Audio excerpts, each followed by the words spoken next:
You're listening to the Total Geek podcast. My name is Sean Bartley, and I'm here with my friends Leo, Harris, and we're three aspiring comic creators who have come together to talk about our favorite thing, comic books, and all things related. This is a great time to start something like this because there's so much going on in the world of comic books today, especially with Batman, Superman being announced at Comic-Con. yay!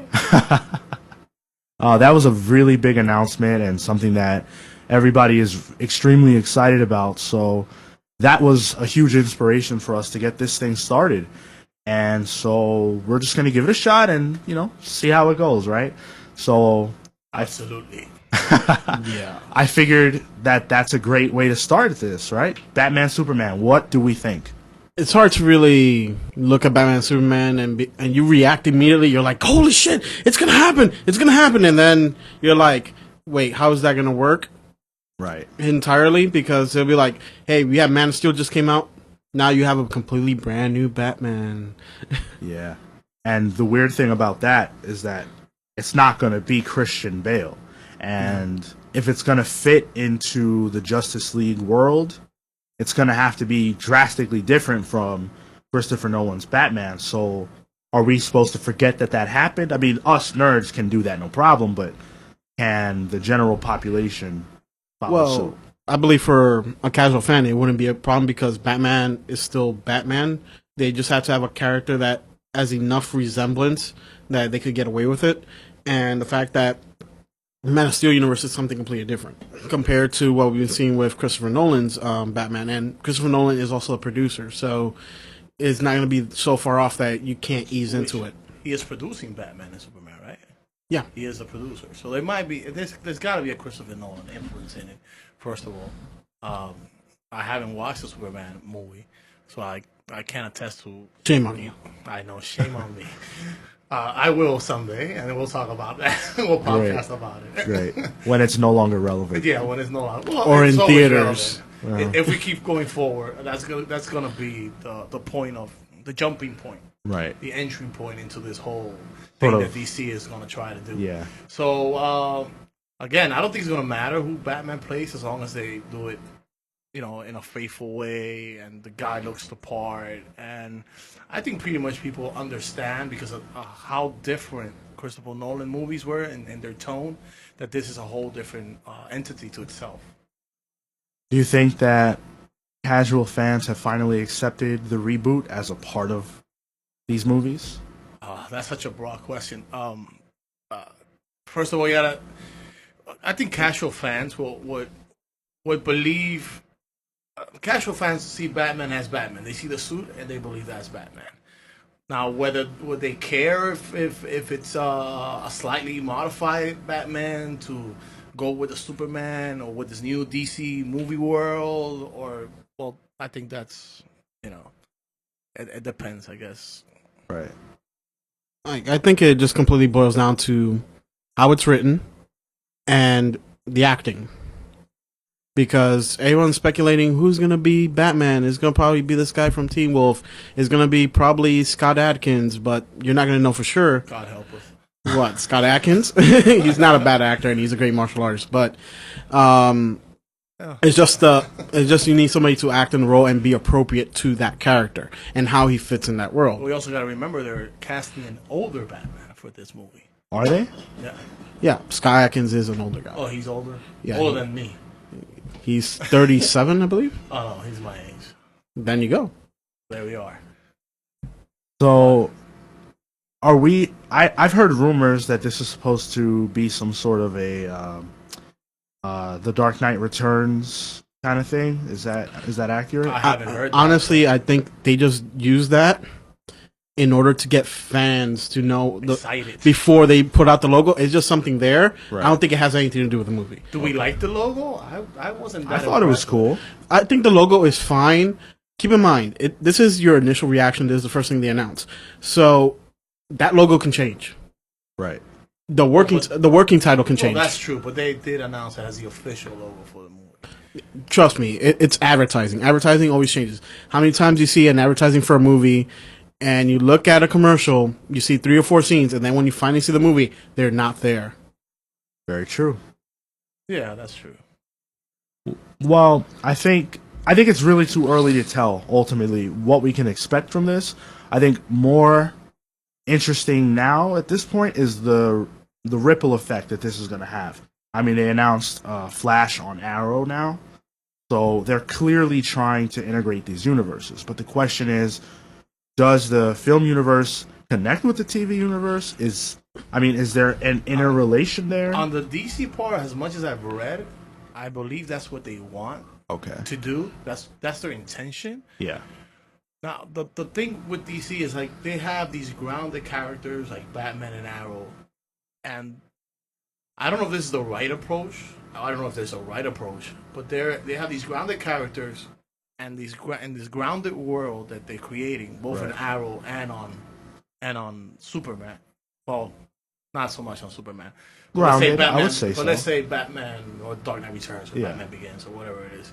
And from there, they're using it as jumping point for these superhuman characters to show them.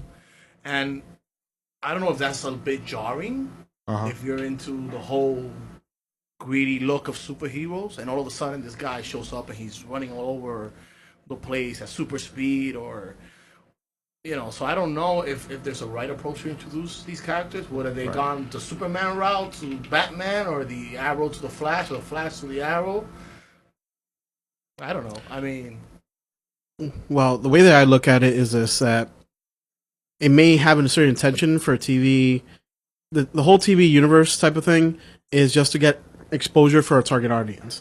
We already have the animated movies that people have been seeing in droves.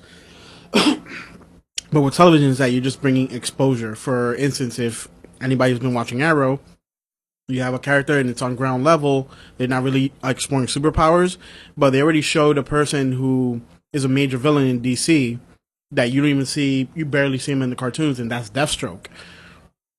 And that could just be a bridge to be like, hey, I've been watching this. I may be interested in watching this because it has the same type of tone, like you said before. Mm-hmm. It's ground level. It's grittier. It's more serious. It's not playing around, but it's easy enough to watch on TV without being restricted and be like, oh, I'm watching this R-rated movie and stuff like that. No, you're seeing this here. You get interested in these characters. So when you see a similar character, maybe portrayed by somebody else on the screen, you're not going to get lost. What I think is interesting is, like, you have two big companies, the two biggest companies in comic book, and you have one introducing their universe one way, and then you have the other company introducing it the same way, but I guess backwards. You have DC introducing most of the universe now. What it looks, the intention that they're trying to do is by introducing heroes through Arrow, right? And the sequential movies are going to come out. If they're going to have to Flash and Arrow, and I think they announced a Flash movie. Is this correct, or it's a heavily rumored, nearly fact. Completed? So now, is this going to be the same Flash? The same, whoever they picked, is it going to be the same Flash, or is that's it going to be? That's a great question. So now you have DC going that approach, and now you have Marvel, which started with this big Avenger movies and these big blockbusters, now doing TV shows, where they're saying, well, we're really not going to introduce none of the characters on the TV show, because then we have to translate them to the big screen, and we don't know if we want to do that. So you see what I'm trying to say? You have, like, the way that these two companies are trying, they're doing kind of like the same approach, but in a different way. Yeah, I think. Sorry to cut you off. I think the key word is consistency. I think what Marvel has going for them right now, and of course they've been doing this for years at this point, but the tone of the movies, they're all the same in essence, right? Well, Marvel it is. Right, yeah, for Marvel, they all feel the same, and I think we can expect that S.H.I.E.L.D. is going to sort of fit in that mold. And I personally think it would be jarring if we had a show, like, for example, a Captain America show where Chris Evans was not playing Captain America. So similarly, if the Flash that appears on Arrow is not the same Flash as in the movie, I don't think that people are going to connect that those universes are the same because the actor's not the same. Correct. Well, going back on that, it's just I see it a little bit differently because I just look at the TV as something that promotes for people to know what they are instead of just introducing them in a movie.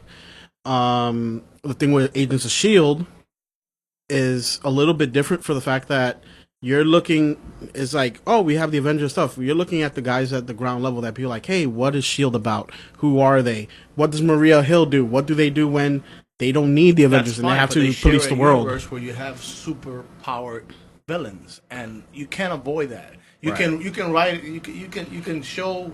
Say they have 13 episodes. You can do 5-7 episodes where they're chasing a run-of-the-mill Nazi terrorist that somebody defroze out of a popsicle or whatever it is. Right. But eventually, you're gonna have to show a villain, and I think what Marvel, by saying that, they're putting themselves in a corner, because by saying no, we don't want people that show on the TV. We don't want to show. Let me see if I can get this clear. We don't want to show. If we show somebody the TV, we have to show them in the movie. That's pretty much their stance on that. So they don't want to show a lot of characters in the TV show because they don't know if they want them in the movies. While DC is not saying that. Yeah. That seems what they're trying to say. So now Marvel's backing themselves in a corner because, like you said, so unless they have the actor that's playing Captain America and they give him X amount of money to come down and do a TV show, you're not going to see the same Captain America.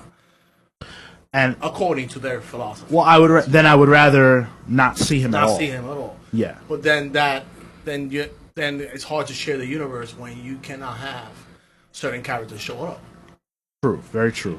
Well, the thing that you said of having characters show up, both movies and both TV, like in regards to S.H.I.E.L.D., the only way that I look at that is that you don't necessarily have to have enemies that are going to show up in the movies. For instance, Marvel just like DC, has a huge rogues gallery. There are villains that they have to deal with, and there is no hero available. You have to see how these guys deal with it. Well, the thing is, are they going to use S.H.I.E.L.D. enemies, or are they going to use Avenger enemies? What villains? It could be a little bit of both, in all honesty, because remember, Hydra's around, and they were introduced. Hydra belongs more for S.H.I.E.L.D. than Avenger. And then Iron Man 3 already introduced Hydra AIM. has to be there because they're AIM, exactly. So you have two rival factions that usually fight S.H.I.E.L.D. all the time. They are introduced. Guess what? Not all of them are superpowered. You're gonna have to deal with that and the drama behind that. Not for S.H.I.E.L.D., but they do share the universe. Eventually, you have to acknowledge that. If you want to, I think it would. If the TV show is part of the movie movie universe, you're gonna have to at least show you see the guy that's playing Thor in the background and just walk through the set just so you can say, see.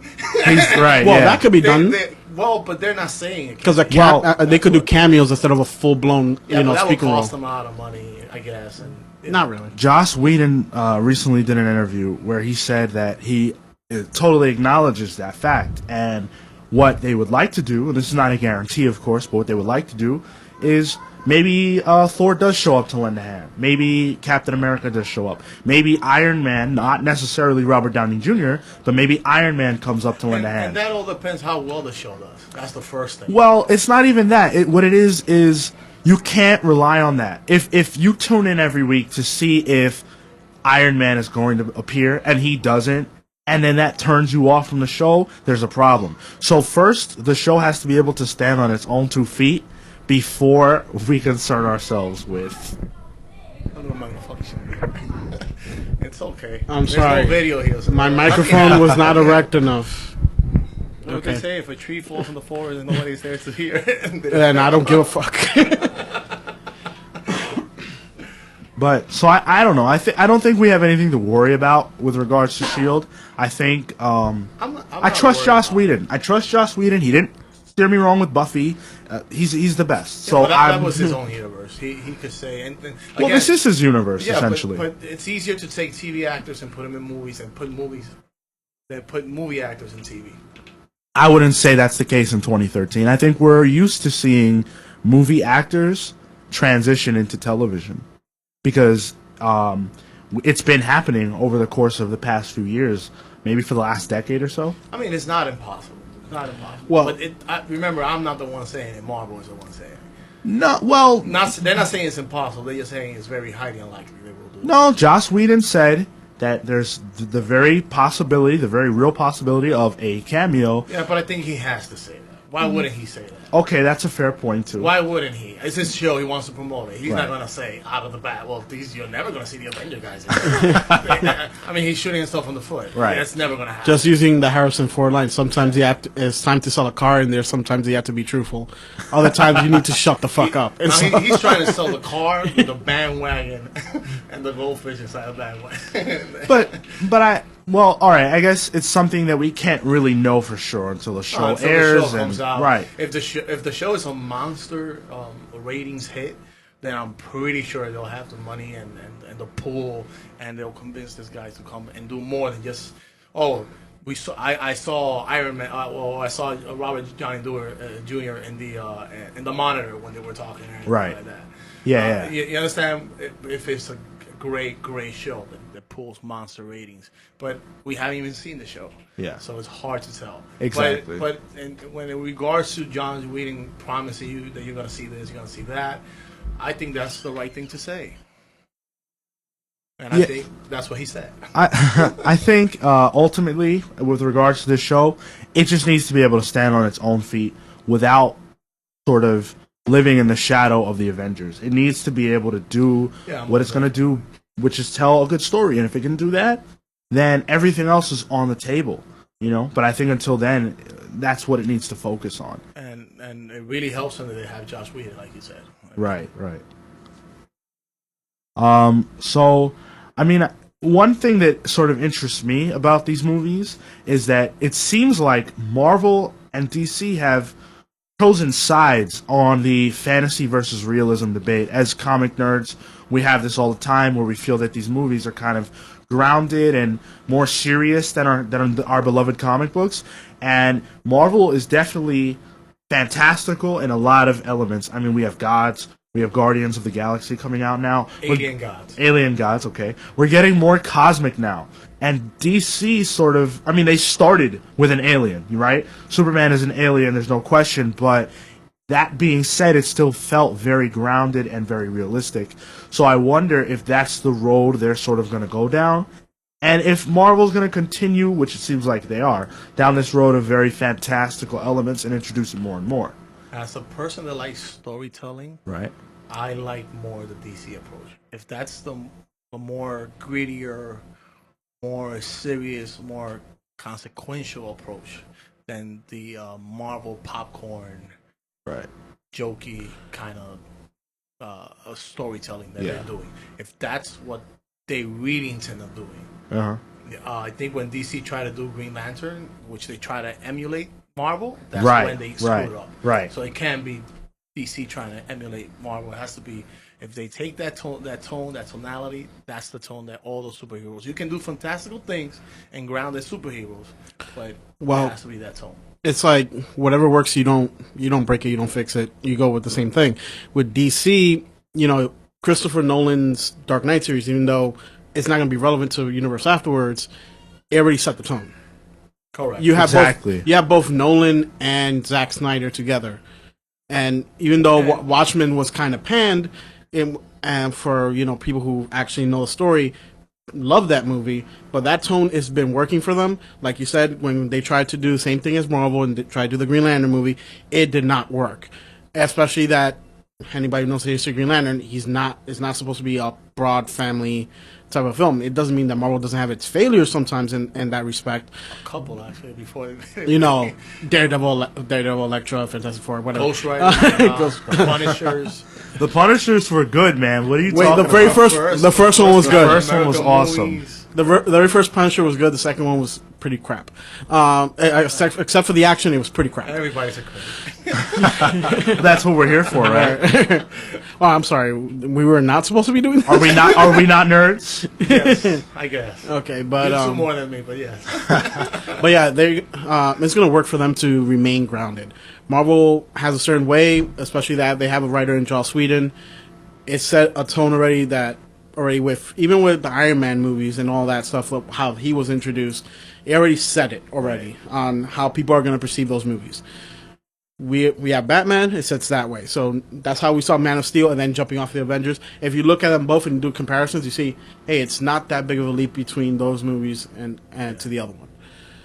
And I think what I like about the DC tone or the Christopher Nolan tone, when we're talking about that, is that I kind of fear in DC that somebody could die, where in Marvel I don't feel that way. Interesting. Why is that? Oh wait, you mean you're gonna be? You feel if like let's say something does happen to a character, you're more emotionally invested. Yes, I see it like it's more like that's what I said earlier. As a person that likes storytelling, the tonality that DC is aiming for seems to have more weight than the one that Marvel has established. And remember, like you said, DC. We're saying grounded characters, but the universe is going to start with Superman, which is a guy. Right. So how much grounded are we talking about? But there's like Ask DC. Exactly. It was grounded. But that's why we're saying. But there's that brownish, grayish look to the movies. There's like these more. They're more thoughtful about the process, and if they continue that, I'm more excited about that than the. Oh, well, let's go watch Avengers 6 or 7. Yeah. Which is, and let's buy popcorn. And I understand DC wants everybody in the family to enjoy it. I would love to take my son and enjoy the movies, but as an adult person and as a person that likes adult storytelling, DC seems to have it more my way than my kid's way. I don't know if that makes any sense. It makes sense. I feel that both ways of storytelling are extremely effective. I mean, of course, especially for Marvel. Yeah, when you look at Avengers, I mean, that movie, I felt the weight of it. I mean, when you look at the scene where Black Widow was chased by the Hulk, you felt how she felt. Did you see the Hulk? I would have felt that way too. but exactly. But I shit my pants and ran. Right, but that has nothing to do with her relationship with the Hulk. But no, but my point is that they were able to sell us on it and made it seem like a truly scary thing. That could have gone a whole other way. She could have been fearless in those moments because throughout the rest of the movie, we see her as this sort of fearless, take no shit kind of person. And in those moments, she was scared and she was vulnerable. And I think that was important for her character, and that's growth and that's storytelling. Yeah, but 10 minutes later, I mean, not 10 minutes later, but at the end of the movie, the Hulk is kind of like high-fiving with all the other. Actually, he punched Thor in the face. Yeah, but that was more for gas. And he screamed at Iron Man to resuscitate him. Well, okay, it's funny, but yeah, the movies are funny. That's but what I'm saying. Like, there's a gag, not a gag, but there's like, and it's not even a wink in the eye. Right. It's a Josh Whedon thing. Everybody's seen Josh Whedon. He has a particular sense of humor, and we love him for it. Don't get me wrong. But that's what I'm saying. Tread lightly, sir. Yes. Sorry, fanboy. Yeah. Anything but. But you understand what I'm saying with that. There's that moment, but that was to establish Hulk as this, force of nature that's gonna, he's dangerous. We get that. But then at the end of the movie, they completely changed their tune. So I don't know. I just don't fear it that way. Well, the same way that with Marvel and DC, they target two different audiences. One thing that DC does is that, like, yeah, of course they do. But like you're saying, more adult feel. Like, you take away by seeing a complete picture, people see it, or they get entertained, and then they stay after the credits, and see whatever extra scene to fall for the following. That's become kind of Marvel. Yeah, so they both have different techniques and ways to hook an audience. What Marvel did to the comic book fans, the same thing the horror movies used to do to the horror fans. When the movie ends and then the credit, and then all of a sudden the hand comes off the ground, right? Or the claws show up. The tease at the end. Yeah, different expectations. So it's different. It's a different feel. I don't think nobody went to see Superman to watch the end of the credits to see if anything happens there. No, people got up and left. People already knew, like, there was nothing. In my theater, we were extremely disappointed when nothing happened after. Of course, because you expect that. Yeah. Right now, we're tuned. You've been fed that. Yeah. You've been fed that by Marvel and those kind of superhero movies that well, Marvel's been doing, and they do it pretty well, and they they get their profits off, and it's nothing wrong with it. Personally, I had nothing. I did enjoy Avengers when I saw it, Right. but I saw it for what it was, a super comic book popcorn movie. Fair enough. I mean, I personally feel that it strikes a good balance. The only between the dude two. that they killed, they bring him back. The Shield guy, whatever his name. Well, we don't know exactly. Well, that's the speculative. We don't even know how So he's even brought back for Shield. He could be a hologram for all we know. He I could be know the Vision. Superboy, Yeah. Superboy Punch. The Different company. oh, I'm sorry. Yeah. Hey, it could be. Who's the equivalent of Superboy in Marvel? Captain Marvel. The in-betweener? Not between the Beyonder. I guess so. I guess so. Yeah. Because he can literally do whatever he I was wants. be concerned if Marvel had a character called the In-Betweener. There I think is. they do. They do? Yeah. He's one of He's in the between what? no between everything. He's I could have said something right there, but I'll neglect. That was the intention. He's in between Thor and Hulk, or the In-Betweener. Whoa. whenever there's an in between, he'll be there. There you go. Um, So if you take two slices of white bread, he'll just run right into the middle of it. Okay. Anyway. this is getting into a weird place that I'm not comfortable in. Must be the share shot. I don't know. I think I'm really excited to see what both companies have in store for us on the movie front. Regardless of I think tone. Marvel or- just announced they have movies until 2018. yeah, Down the pipeline. yeah. That's a lot of superhero movies. Right. I mean, we're getting Doctor Strange, we're getting Ant-Man, we're getting Black Panther. So we're clearly going down a very particular road And now. that's just the DC and Marvel side. Right. Yeah. So just I'm very excited about it all, and I know that everybody else is. This is captivating all fans everywhere. I agree. Now the question is, where does this sort of leave comic books? Right? I mean, In the comic book store. Every Wednesday, pull up a new issue. Which I'm happy about. about what? Let the masses have their superhero movies and whatever. Well, I mean, I would love it if comic books sort of sold more. I think that Marvel in particular, and DC too, have done their part in trying to bring fans into the comic book stores. They've changed certain characters to be more in line with their movie counterparts. DC has kind of lightened up with their characters, made them younger, made them fresher, etc. And unfortunately, none of these strategies have really, really worked to hook audiences who strictly watch the movies. So I'm wondering if that's even possible. I have a theory. Maybe it's because when I'm 37 years old and I've been reading comics Wow. for a long time. Sean, you're what, 18? 23. Your beard looks like it's 40. And I'm 28.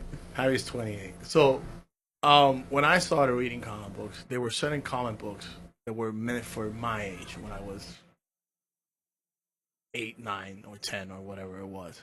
And I think obviously you cannot go to a comic book store today and give, say, my 8-year-old the comic books we read.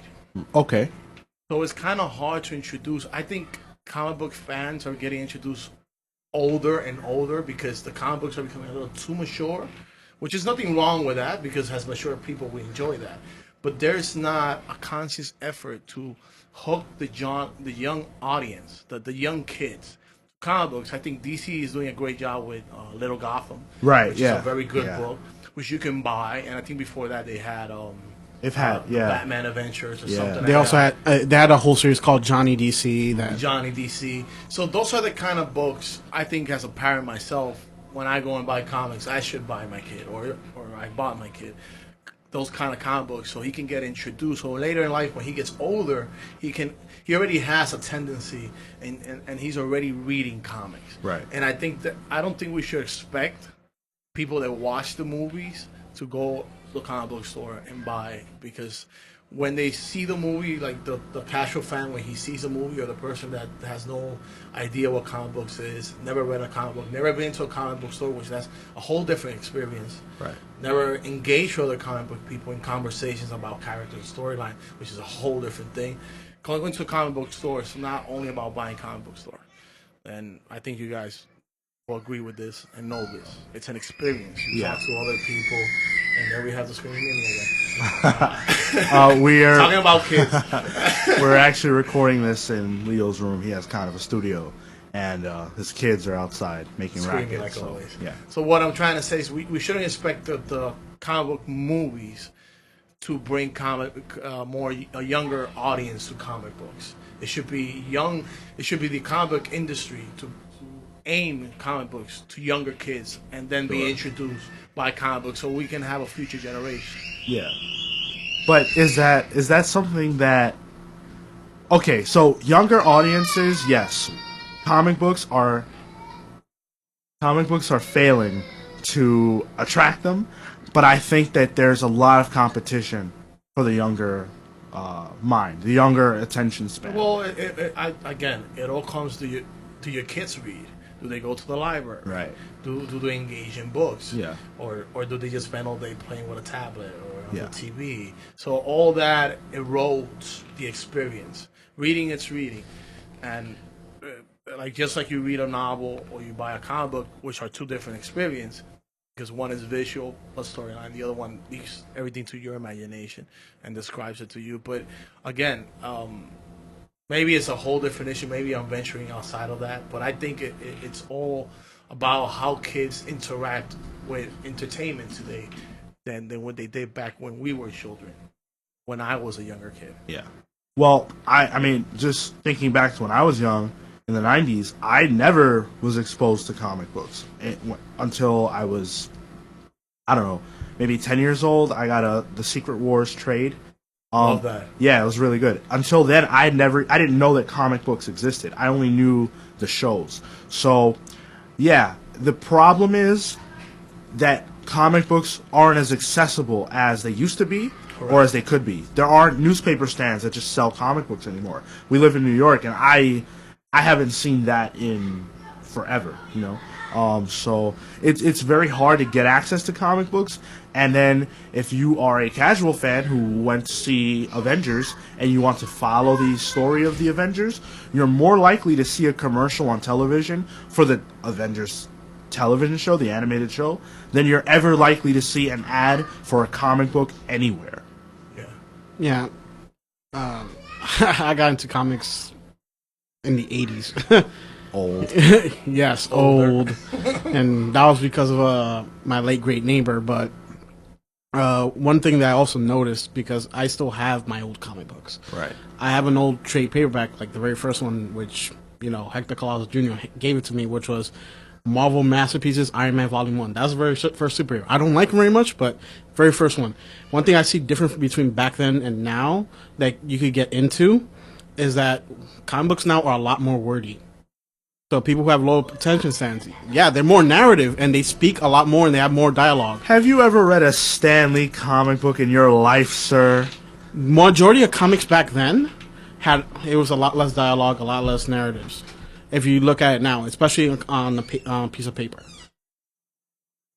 So the attention span may just read it and just be turned off by that. That's just my observation. But also, like you said, it's no longer newsstands. I still remember buying from newsstands. Yeah.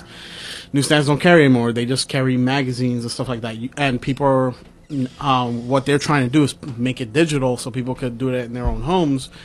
Other than that, for someone to get into the comic store, people have to literally search for it. Right. Yeah, exactly. And I can't say that, I'm lazy, but people in general can be lazy and be like, oh no, I'm not gonna look all that far just to get this book.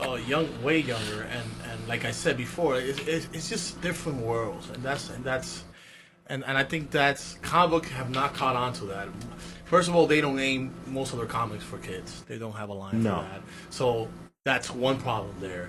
And before, when I was younger, you used to go to all these mom and pop stores, and comic books were hanging all over the place, and the image would draw you to them. Yeah. Now you go to, we have bodegas now, obviously, because we're in Banana Land, but before you used to go to any bodega or any other place, and you had comic books hanging, and you were exposed and had the access, even if it was it wasn't this broad collection or this whole library, but you had comic books. Even department stores, they had bins where Correct. there were comic books that weren't popular, but you could get them for like You could 75 buy, cents, $2. $1. You used to get like 6 or 7 comic books. Yeah. Those repacks. Or So, whatever, like, yeah. I agree with Sean said that accessibility, it's a lot less now, even though there's so much media, yet to actually get this in your hand Right. is a lot of trouble just to get. Yeah, it's like feeding somebody a supermarket through a straw. Well, as comic book fans, we know what it's like to go into the comic book store, the local LCS, and pick up books and have those conversations with other comic book fans and the whole thing. But if your first time, By the way, I hope this is recording. your first time is going to be very It's intimidating. recording. And if you It's that time again. Happy hour. It's always happy hour. Yeah. If you go into a comic book store for your first time, it's very intimidating. You don't always feel welcome. These are a bunch of nerds who can at times be a little bit Nerds are scary. welcome. Well, not all Welcoming nerds are welcoming. people. I mean, this may be a side issue, but we have something of an exclusivity complex about us where we kind of want it to stay to us and All not groups are really like that, welcome in When something newcomers. becomes popular, it becomes unpopular to the people that first started reading it or started listening to it. It happens in music. Yeah. It happens Yeah. in books. A lot of groupthink type of. Yeah, it's a human condition, I guess. I don't know what to call it. Right. So that plays a huge factor in how people feel about walking into comic book stores. There's a notion about that. There's a preconceived notion that it's this environment that you don't want to be in if you are a female or if you are a gentleman. You know, These females walk into a comic book store. And watch them all stare at you at a distance we're and be not scared doing when you enough approach. to welcome those people into our culture. Now, on What the you mean, those people? on the other side of the fence, you have Comic-Con, you know, these conventions where you see tons of casual fans who don't know anything about comic books, who enjoy the environment and enjoy the movies and enjoy the culture without really understanding it. And it sort of is an alienating experience for us who, you know, are invested in these things. And I wish that we did more to bring these people into our world so that they understood what it means to us. So that when they go to Comic-Con and when they see these movies, they sort of see it how we see it. I don't feel entitled to these universes. I want to share them with everyone. I think everyone should have the experiences that we have. I think for fans like us, we feel entitled because we invested the time. We invested our whole lives reading about these characters. Yeah.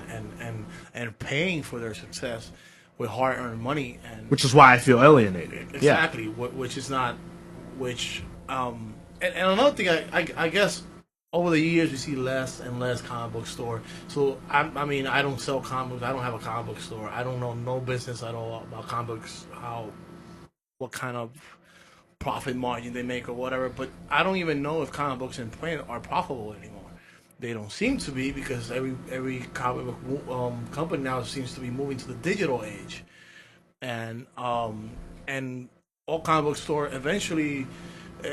Back in the days, you had comic book stores that were there for 20, 25 years. Now, if they're there for 2 or 3 years, it's like a decade. Yeah. You know, so, and to find comic book stores, and I'm talking about the small comic books, so not the big major, not the Jim Haley's, not the Forbidden Planets, because those guys, they're already established, and even they could go down, I guess, eventually. But and now you go to Forbidden Planet, and there's like a museum of statues. So they don't make all their money out of comic books. There's novels, young novel comics, and I'm sorry, what they call the young novels now? Young adult. Young adults. And all the various And I use merchandise, that word- T-shirts, yeah, statues. I use that word loosely, young adults. So I don't know. Does the print comic is it profitable anymore? Profitable, yeah, Yeah. because it's profitable for bigger stores. There's still some small stores that still exist, but like you said, they have an establishment. To open a new comic book store, I don't think it's profitable because You literally have to have loyal people. Like Midtown Comics, they have loyal people up to a point that they now have 3 stores. 10 years ago, they didn't have that. They only had 1. Yeah, but they always seem to be comic book store with deep pockets. They were always bigger than the rest of the comic book store. And by the way, now I'm into this thing. I gotta say that I hate the pull list. Why? I hate it because I'm an old school fan. I like to go to a comic book and see 20 copies of a comic book that I want to pick up. Right. Now you go into the comic book store and you're like, do you have Batman 23? No, we sold out. Don't you have a pull list? No, I don't have a goddamn pull list. This is a comic book store. You're supposed to have comic books. Well, I think you kind of confused on what a pull list is. Well, they pulled it out of the shelves. They order it according to what you put in your list, and they pre-order. Yeah, they pre-order, but they don't. It's kind of like now. It's like the attitude. Well, how many do we have on the pull list? Or how many do we have pre-order? The pull list is a pre-order. It's just a way of marking that you want. So now the comic book stores are like, well, we have 40. Yeah. So let's just order 41 copies or 42 copies. I mean, you go to the back issues. There's no back issues no more. You're jumping from 15 to 23, depending on the storyline. You can't find back issues anymore. You have to put them in the pull list again, so they can reorder. Well, it saves those stores money because having saves them money, and keeping storage, and then they lose money on it. I want my experience. You can have it. I mean, then go every week. Yeah. That's an interesting point, and I think it's something that we can definitely bring up at a later point. But for now, we've been talking so much about the dreaded pull list. Why don't we talk about what's actually on our pull list? I'm really current on is that I'm reading Invincible. It's written by Robert Kirkman. It's a really interesting book because it's about a teenager who has like a Superman type of father, and his world. I recommend it to anyone because it's a really interesting world, and especially that it deals with both the high impact, great action. It balances the action with the drama, and it's highly entertaining. There's never been a bad issue, I could tell you. Like, you have your feelings about Daredevil. Me, I love every issue of Invincible. There's not a single issue that said it's dead in the water. Well, I think I read the first trade, and I read issue 100. Yeah. And I thought it actually was really good. I thought it was really good. I just haven't followed it because I haven't been able to get the whole compendium. And the artwork is amazing. Right, and you showed me some stuff too. So yeah, big credit to the artist because Ryan Otley, which originally was Cory Walker. Yeah, he has come back. And he's actually kept Cory Walker's style. I don't think many artists can do literally keep the same exact style that you cannot tell the difference. That's consistent. Yeah, that's good. So I big respects to that artist. Yeah. Aside from that, behest of you guys, I read The Wake. I also read, which I really like. You know, it's a graphic novel feel. It's human interest, and then you add this fantasy element.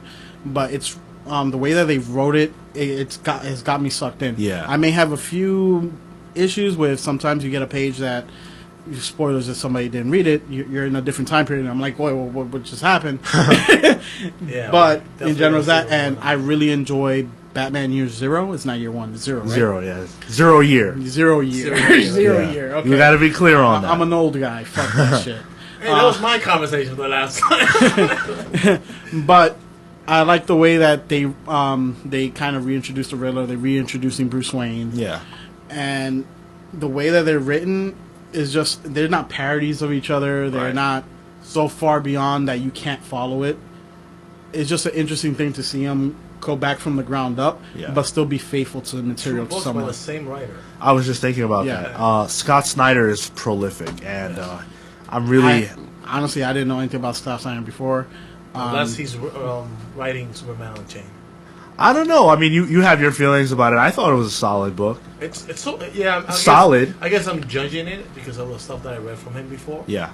From the initial. It's only been 2 issues, so I guess I'm being a little harsh on it. But so far, I would have to pick it up in order to even know. Well, Scott Snyder did the American Vampire, which is an amazing book. Fantastic. I think I read a couple, but I didn't read the entire thing. His run on Batman while Dick Grayson was still in the Cape and Cowl, was excellent. I don't know if you guys checked that No, out. I definitely read that. Yeah, I read that. That was an amazing run. And the way he introduced Jim Gordon's son. And Oh, made that him- was awesome. Yeah. Yeah, that was like a back issue, right? It was. It was that was awesome. Yeah.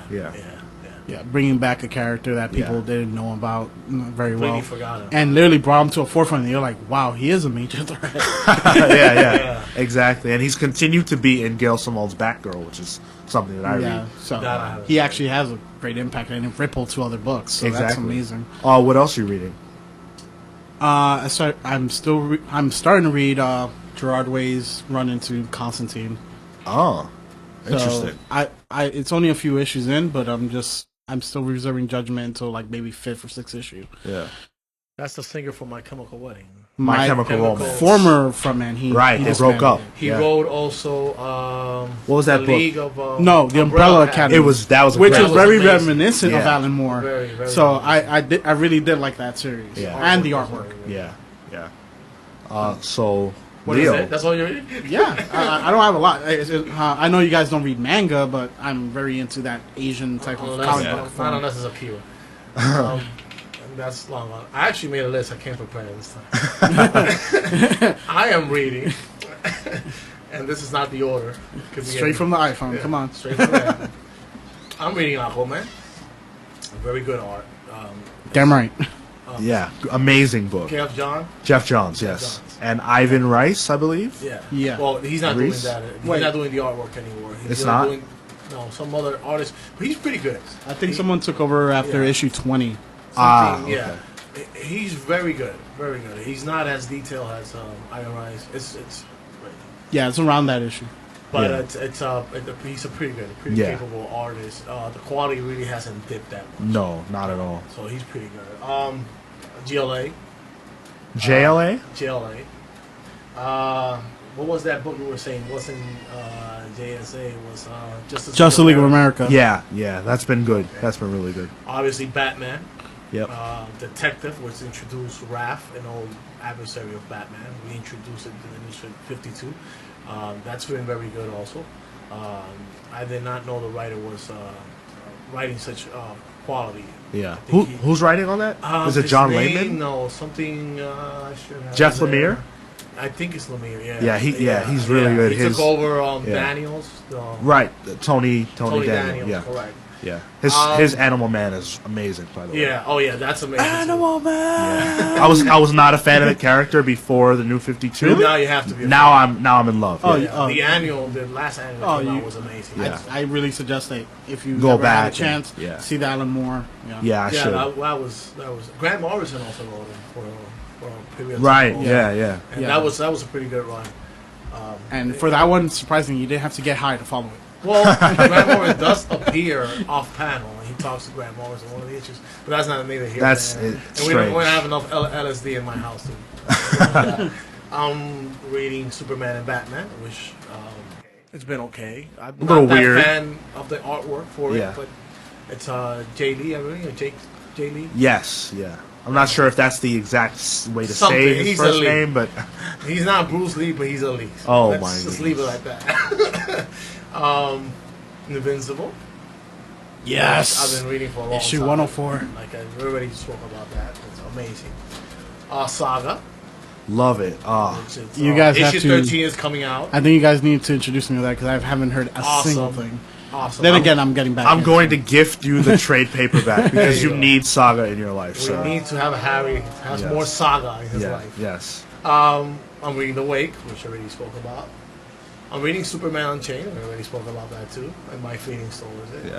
Batman and Robin, just because I don't know why I haven't dropped it. It's but been good. It's been okay. good since Robin. I mean, for a while, but since Robin died specifically, I think it's been amazing. Yeah, it's been pretty good. I didn't What, like you the did? Batgirl issue. What I didn't read it. you didn't know that Thanks a lot. Robin No, died? no, I didn't. No, he did not. Spoiler. Yeah, he died in Batman Incorporated. Batman Yeah, Incorporated, yeah. Incorporated or something like that. Wait, which And- Robin? Damian, his Damian son. Wayne. Okay. You didn't know that he died? No. We just talked about that. Yeah, we were just talking about. I'm You sorry. were not paying attention. No, to I my wasn't. I was conversation. somewhere else. You were getting school, that's why. And I also downloaded a great book. Just issue 1 came out. It's called The Bunker. Oh, I think I read a review of that. That first issue is pretty solid. It's about a bunch of friends that find a bunker, and I'm not going to say too much about it. It involves time travel, and just not to give too many spoilers, because if I talk any more about it, it will spoil the issue. But it's a very good book, and it's only released digitally, so you have to get it digitally. Who's writing it? Don't know the name. I knew I should have made notes of who the That's writers okay. were, but we'll find out. I downloaded the issue, so hopefully you guys will read it later on. Okay. And it's only been the first issue, but it's a very good issue. And Cool. very good artists too on it, which Cool. I also didn't have the foresight to. Oh, man. Sean, So- take it away, 50 issue man. These guys kind of are sort of reading ancillary titles, and I'm more invested in the main Marvel and DC storylines. So basically anything Avengers I'm reading, Justice League over at DC, Trinity War I'm reading that, Infinity over at Marvel, of course, Thor, which has been incredible. That's a fantastic book. Jason Aaron is knocking it out of the park. Hawkeye, which everybody talks about that book, Hawkeye, right? Matt Fraction. Daredevil, the perennial, untouchable, best book that Marvel's publishing for years, is still firing on all cylinders. I think that that's arguably the best written character of all time, sort of next to Batman. He's been in the last few years. Yeah, I can't say enough about good. I wouldn't recognize if I read Daredevil today. I would not recognize Daredevil. Why do you say that? I think he's written such a different way than when he was in the 80s. Oh, interesting. Yeah, he's evolved a lot. Yeah, they really evolved that character. That if you've been reading Daredevil for the last 4 or 5 years, then he's not completely, but obviously a far different character than he was in the 80s or the early 90s. Right. I grew up on the X-Men, so I still follow them. And Batman, like you guys, Superman. I actually Action Comics, isn't it? I can't stand Action Comics. I would never read I that. just wanted that reaction from you. Feed that hates. I actually bought a couple the last issue, but I can't remember what issue it was.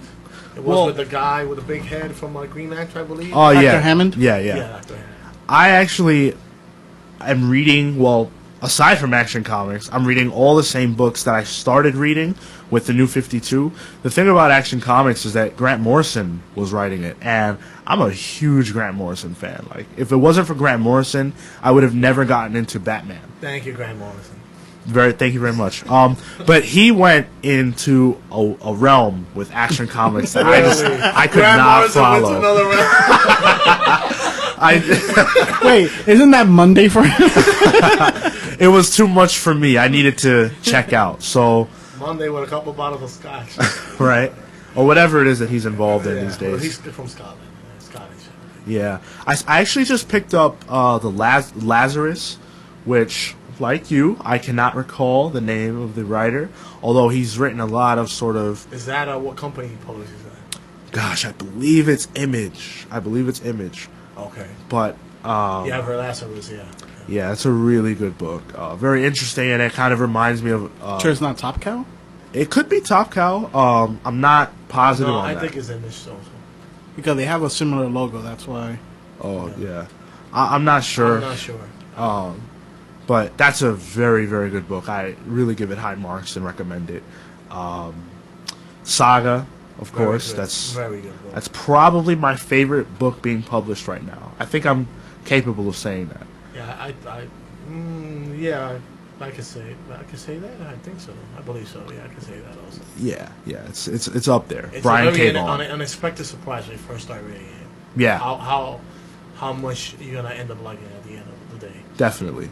especially with the TV guy and all the images on the screen. It's not Yeah. good. Well, for people who don't read the book, that makes no sense. Me. But You'll see. yeah, needless to say, it's an amazing book. And the what is it, the scary cat or something? Like that? The Lion Cat. I think it's called The Lion Cat. The Lion What is this, Cat. the Wizard of Lion Oz? Cat. Is it the Lion Cat? We probably should not get too much into this because Yeah. it makes no sense to Harry's non-readers. head has just swollen to a degree that's never been seen before. Yeah, I mean, I read a lot of comic books, so if I were to sit here and try to kind of get into everything that I read, we would never end. But needless to say, I'm really enjoying the state of comic books right now. I think a lot of stuff is high quality. A lot of stuff is really well written. A lot of the art is incredible.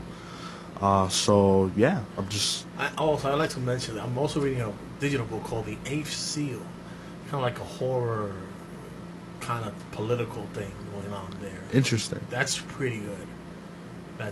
The artwork is amazing, and it's only so far. It's one of those motion comic where you see it panel by panel, Yeah. and it really works for this kind of book. Okay. And that's been pretty good. Awesome. So, I mean, is there a book that's being published right now that you're reading that is a surprise in terms of the quality that really stands out above all others? Saga, sort of not Not included. mentioning Saga. Yeah, You mean immediate or overall? I mean like right now, it's being published at this moment. Aquaman. Yeah, Aquaman is Like, who would know that Aquaman was gonna literally blow up to be like so prominent? Right. He's one of those guys that has always been this big joke, and the funny thing is that I know the entire history, even though there's a new 52 and he's been rebooted. Yeah. But this is a guy that I've He read very well, by the way. Yeah, this is Yeah. a guy who I've read that beat Cthulhu 3 or 4 times and made him his bitch and stuff like that. People make jokes about him, but he's been a badass. But the thing He's is, it's the just goddamn king of the ocean. yeah. Oh yeah, I rule 3/4 of the earth. That's a big deal. Yeah, and then in Flashpoint, I drowned the fucking planet just because I'm mad. Yeah, Now they reboot him, and it's just surprising that it's remained consistent. right. Usually it'll come out and then he ends up like a joke for some reason. If he gets defeated, it's like, really, after he did all this? And that's why he's been a joke, because the writing has not been consistent enough in order to show the complexity of that type of character. He is a person who's literally torn between living on the land and living in the sea. He's a stranger to both. So, and that was prominent even from the very first issue. So that was the biggest surprise to me. Yeah. In the last issue, he threw a freaking boat at the guy. The whole boat. It's like a little jab. Yeah. Like a cruiser boat. People forget how actual strong he is. Yeah. Yeah, he is very strong. And confuse him with Namor. If he's out of the water, it doesn't mean he gets weaker. Well, he doesn't. He doesn't have the little wings. What the hell is that? He's kind of mutant, grows wings. His feet, I mean. Yeah. It's called a mutation. It doesn't mean they make sense. That's a kind of thing. Anyway. I'm gonna have to agree with you. Actually, I think Aquaman has been incredible. It kind of has a Game of Thrones feel right now, just in terms of the way there are these different sort of factions and different people vying for the throne. I really like all the intrigue there. Yeah. High marks for me. Yeah. Yeah, I'm pretty surprised with that book too.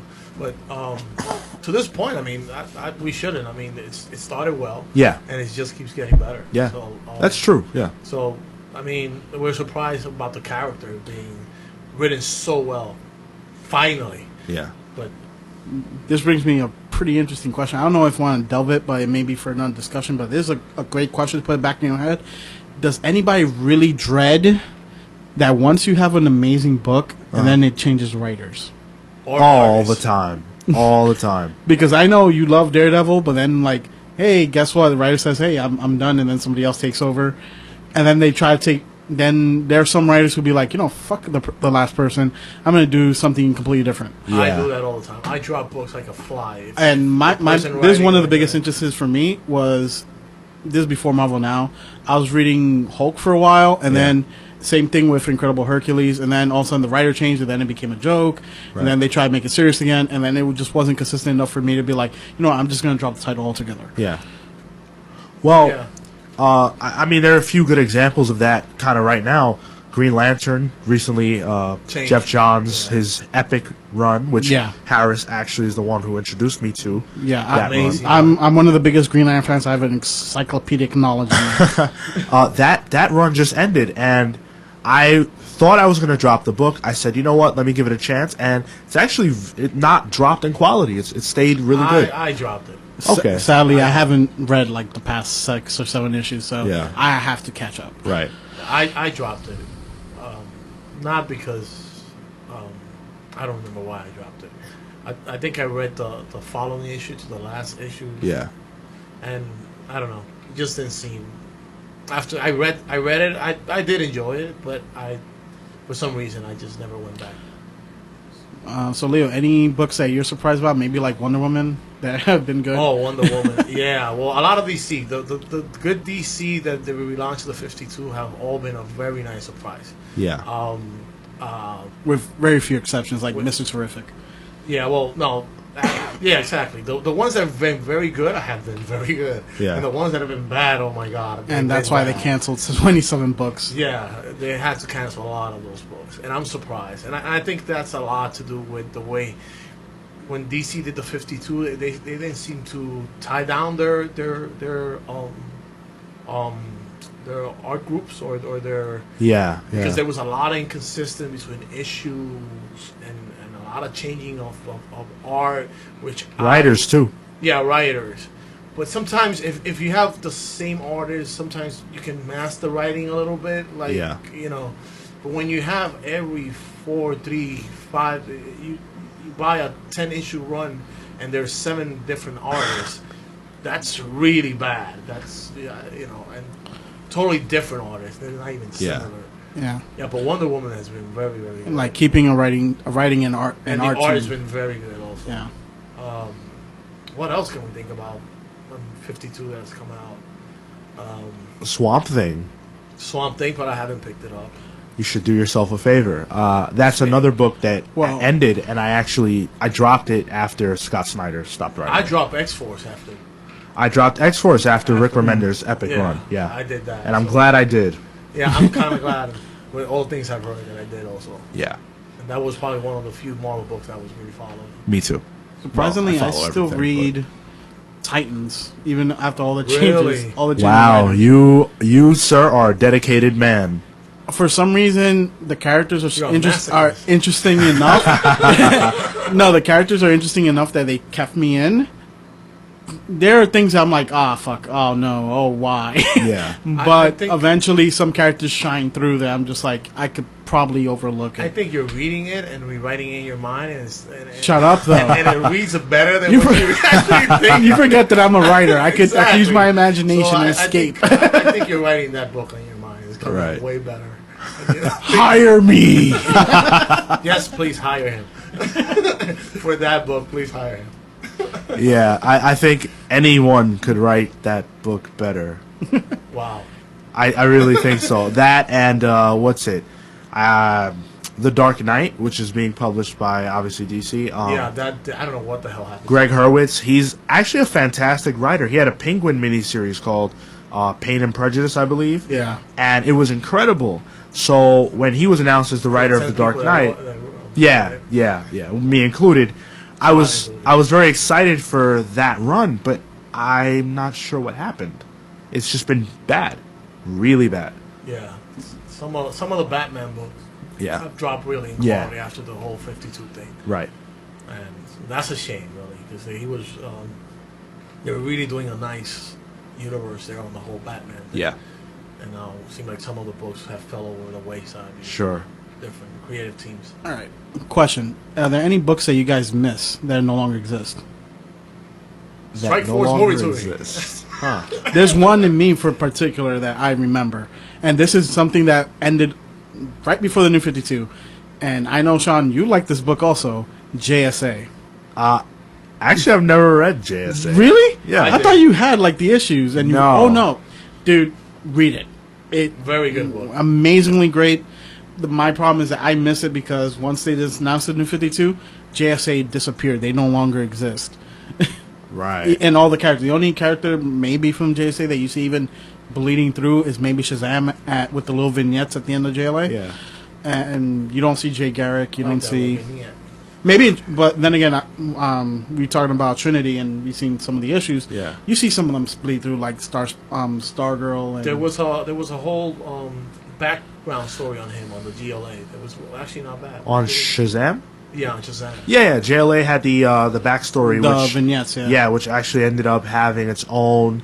It took over the book for one issue to kind of cap the story, Which I there. believe was pretty To great. conclude, Yeah, to yeah. conclude the story. That was pretty good, actually. Yeah, I'm actually not a fan of backstories in terms of backup stories, I should say. Yeah. But that was one that I actually did enjoy. So Well, I think that's one place where DC has done a very good job on the backstories. There's some very interesting backstories in a lot of the books, a lot of the DC books that have actually been better than the book. well, one in particular was Batman when Scott Snyder was writing Dick Grayson. Correct. That backstory was very Yeah, good. was So so you were getting two amazing stories for the same price. yeah. So I think they should keep that up. Yeah, Make up for all the garbage they put out instead. definitely. What else? I can't think of anything. I know I'm going to remember something once we're done. And that's what I feel too. I But, can't think of anything right now. Thank you for bringing up Yeah. Wonder Woman, Harry. Yeah. Which we actually... I was just thinking, I'm like, wait, we were nobody's having a mentioned conversation it? about it, yeah. And that's one of those books. Yeah, that's definitely one of those books. Well, Pleasant surprise, if anything. this Yeah. book, it exists, but it's just written by somebody else now. X-Force, the way that it was before the new writer took over. I miss Rick Remender's story with them, and I feel Damn that right. it's not done. He is continuing it in Uncanny Avengers, which has been a fantastic book. But I want to see. I kind of want to see the dynamic of those specific characters under Rick Remender's pen again, and so it doesn't exactly fit the criteria of the question you asked, but Yeah. that's the only thing I could think of off the top of my And head. when I answer also, you meant books.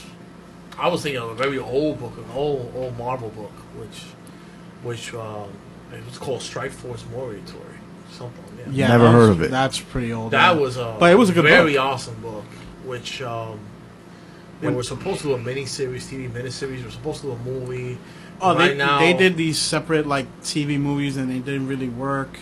Yeah. But it what I meant about books is something that you said. It may be an old book, but it's any title that no longer exists. Right. Exactly. That's what I mean. That's what I thought you meant. That's why I mentioned. Even though Strike there is Force one that Mortuary. I also think about, but I think because the movies have announced, they'll probably bring it back, and that's Guardians of the Galaxy. Because it was like Guardians They is brought it They back. wasn't yeah. it stopped for a while, and then they Yeah, started it. it did start. It did stop for a while, but They it's back rebooted now, it, and it's yeah. really, really Because good. I remember the whole Thanos imperative, Yeah, and yeah. that was an awesome storyline. It was incredible, yeah. I actually thought of a book that I really miss, Ex Machina. I don't know if... Oh, Oh, yeah. Yeah, Yeah. that was an And that was never incredible meant book. to be. Was it ever meant to be a regular series? No, I mean, it wasn't, but I miss it Yeah, you regardless. miss- yeah, Yeah, it was a great story, I well remember told. I read it. You showed me the issues, and I read it from the issues. I don't think I read the entire run. No. I think I read like maybe 4 or 5 issues, and then that was it. Yeah. And- Great and series. now- But it was great. And let me plug this book also, which I believe is amazing. It's called Fatal. Oh, yeah, Which sure. I'm very surprised. Brubaker. Yeah, I'm very surprised it came back. It came from a Wildstorm story back in when Wildstorm went. And now Wildcats or something like that. Yeah, The- and then the now it's original- part of the Vertigo. Yeah, that was part of when it was part of the Wildstorm universe. Yeah. But Wildstorm ended up folding into Vertigo, and then something else. It's like how the They Authority. took like a second tired character from that storyline, plug him into his own series. It was called, I don't remember the name of the series right now. I think it was called Sleeper, where he goes in and he meets these villains, and Lady Fatal was one of them. Are you talking about the Ed Brubaker book? Yeah, I don't think those are related. I think they are. I believe it's the same character that they introduced on that run.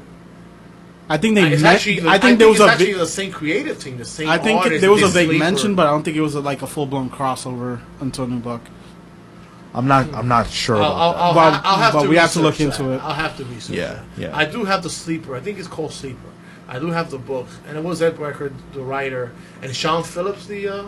Yeah. So I think that's the same creative. Yeah. They also, I believe, Sean Phillips does the art on Criminal, which is an incredible book by Brubaker. So I have yet to pick that up. he's got to be my favorite writer. And He's also, I was incredible. reading for some time.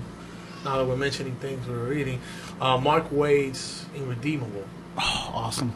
I was Irredeemable and did you read the yeah. Incorruptible? Incorruptible, yeah. Yeah. There's another one in something. In and out of Oh, my head. Incorrigible, Incorrigible.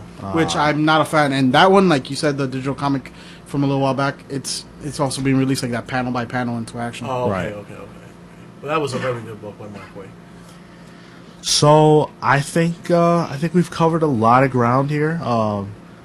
This is something that we've all been wanting to do for a while. We talk about comic books and such enough, Every so day. it makes sense that we just record it and put it out there for you guys. And you know, if you like it, Enjoy. yeah, if you enjoy it, then that's great. And we're gonna try to do this consistently. And I hope everybody enjoyed it. I did. Yeah, it was good. Right, Harry? Don't be so Yeah, excited. I'm just hungry right now. I want like a chicken wing in my mouth. That's what you've been looking at me for. You said you want something in your mouth? Chicken wing. Ah, okay. Uh-oh. You know I'm a fat ass shit. Here comes the in-betweener. Right. So Best name ever. with that being said, I think we're ready to sign off here. I sign off. So When Punch do I my sign time off? card. I'll pick up my paycheck later. Wait, I don't think we're getting paid for this, so We're fuck getting yeah. paid peanuts. So I'm Sean Bartley. Leo. Harris. This has been the Total Geek Podcast, and we're signing off. This is to be continued.